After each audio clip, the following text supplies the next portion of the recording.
there's some people out there who know my story. I got out of prison 19 years ago.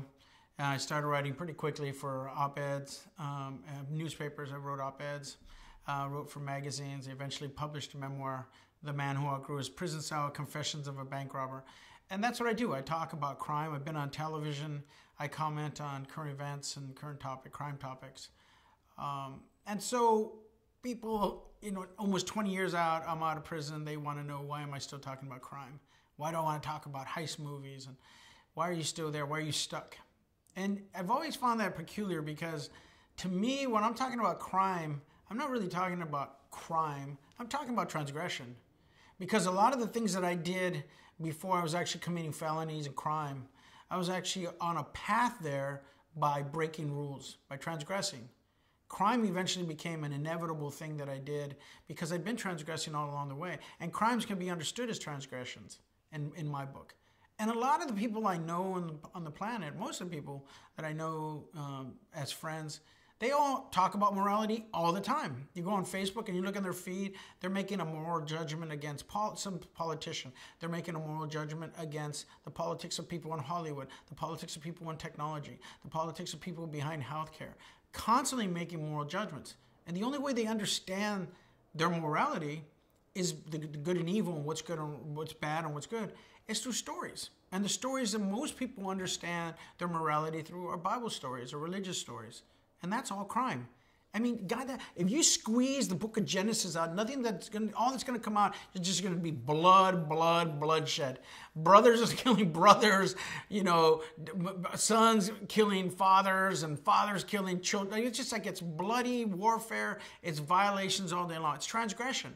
That's how we understand things. So when I'm writing about, or in this case, talking about crime, I'm really talking about transgression, and everybody's enamored of transgression. 6 or 7 out of the top 10 crime TV shows every week are crime shows.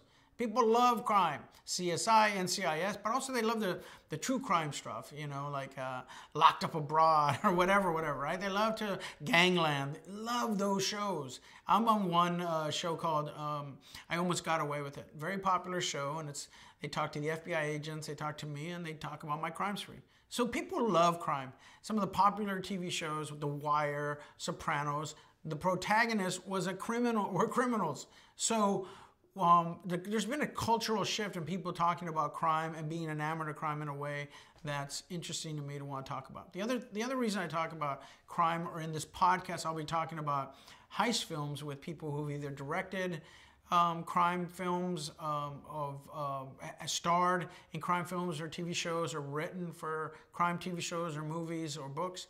The reason I'm going to talk to all these folks about that, about heist films, is because there's other reason I do talk about bank robbery sometimes, or heists. And that's because there's this phenomena where, since films began, Hollywood hunks have been playing bank robbers. And that to me is an interesting thing. If I had been a guy who killed somebody, flayed them, and wore their chest as a vest, I would not be as popular as I am today. And my book would have sold. Nobody would want me on TV. Nobody would like me at parties. But I'm an ex-bank robber. And people came up to me on my book tour.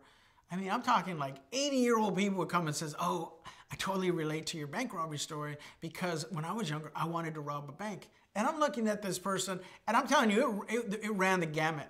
People came up to me all the time saying they had a fantasy of robbing a bank.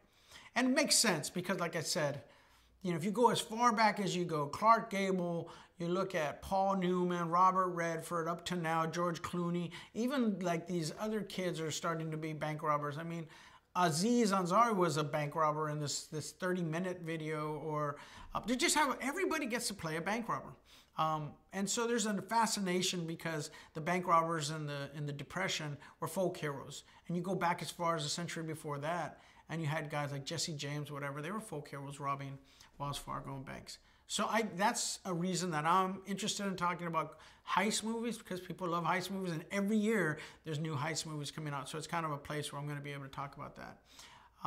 So that's my thing, right? I'm here, and hopefully I'm going to entertain you with good stories that my bank robberies, friends might have done that were that were heist of armored cars, that kind of thing. But I'm also going to talk about stories, interesting heist films, and also give you commentary beyond just, ooh, look at how exciting that was.